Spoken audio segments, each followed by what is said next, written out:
Over 300 delegates, including ministers, senior government officials, industry leaders, investors and financial institutions, both from within and outside East Africa, have converged at Speak Resort Munyonyo for the two-day East African Business and Investment Summit 2023.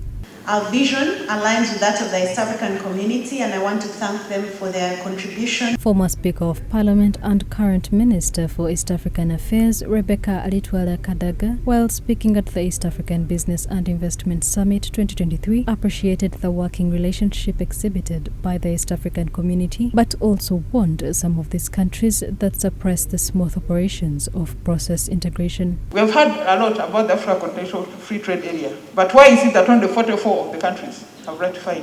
What are the others doing? Are they really committed?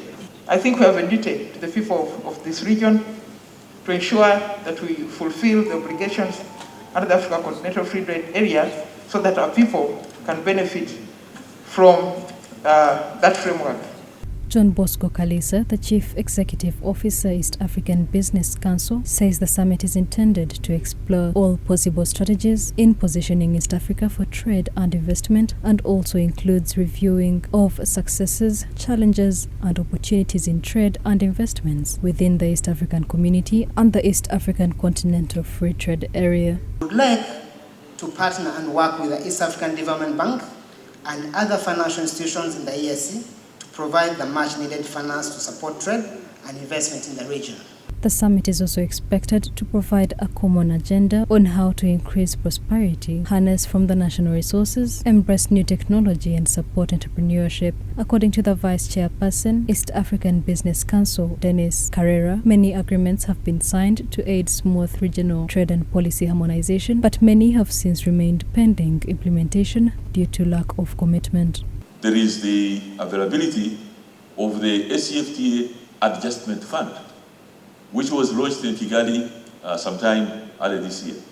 This fund is meant to facilitate trade for those who have projects under ACFTA. Even with the agreements and treaties, trading within East Africa is still facing challenges like the non-tax and policy harmonization, non-tariff barriers and heavy load burdens. Right Honorable Kadaga also blamed some of the East African countries for disrupting smooth integration by suppressing and abusing binding trade agreements and treaties. There are breaches of the treaty, breaches of the protocols, but no one wants to nominate members to the Trade Remedies Committee. The Minister of Trade this year, I want to urge you to comply, name the members of the Remedies Committee so that we finish our obligation.